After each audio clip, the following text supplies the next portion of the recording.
everybody, this is Hillary. We just got Rock Band 2 here, and we're going to go check out the new instruments.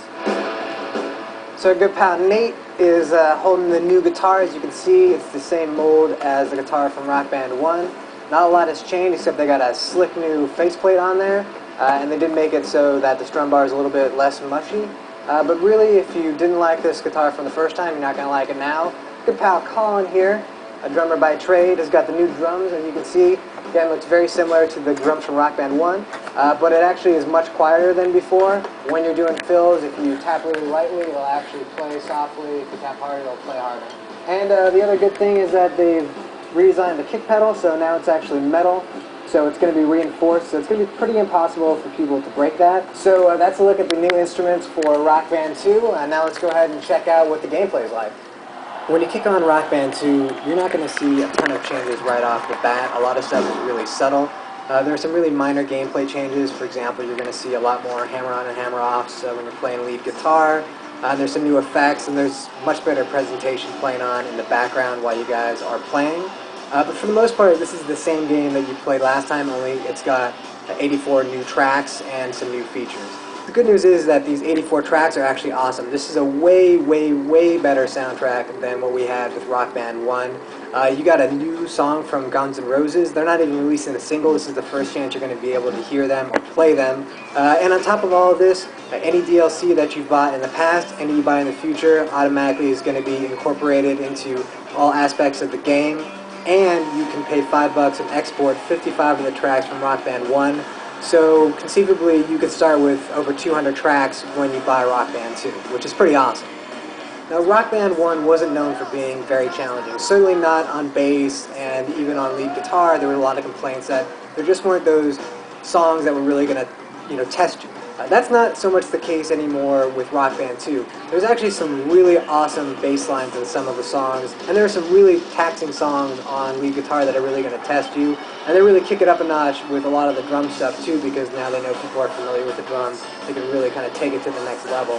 So while there are still going to be a lot of kind of easy, fun songs that you can play with your friends, as you progress further and further, you're going to get to some really, really hard songs. Now let's say that you're not the best at playing, but you still want to get through every song. Fortunately, there is now a cheat that is available to anybody who wants to use it, which is a no-fail cheat.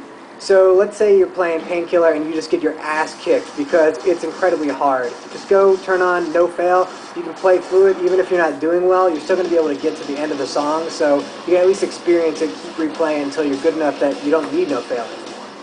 And speaking of getting yourself ready and trained, there's also a cool drum trainer in the game that's going to help kind of teach people better ways to play the drums and also give them tips on how to play cool sounding fills. So you're definitely going to have your advantages with learning the drums more and kind of becoming a better drummer overall.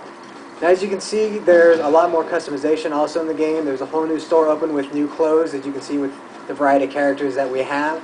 And on top of that, it's way easier to get started. There's no more of this crap where it was like a pain for everybody to have to sign in. You just go in there and you can just have guests pop in really easily, create random characters. There's pre-made characters as well to select through, so everybody can get started within, a minute of turning on Rock Band 2, which is a great thing.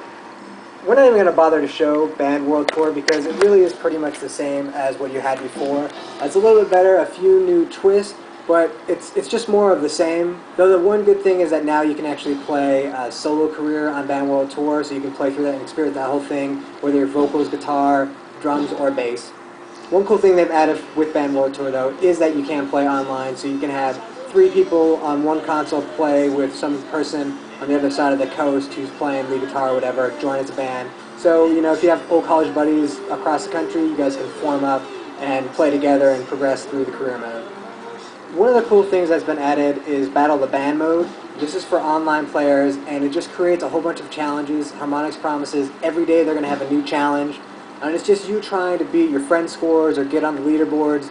And there's just a variety of things in it. It recognizes whether you have certain downloadable content or, the different types of genres will be in there as well. So it's going to keep giving you reasons to keep playing again and again outside of just playing through the Band World Tour. You can have reasons to play online and challenge other people, which is great. So Rock Band 2 Doesn't really have a ton of innovation or new things. All that said, it's still incredibly fun to play. The songs are way better than they were before, and you can still play all the old Rock Band 1 songs plus all your DLC. It's going to really keep you occupied for probably another year straight.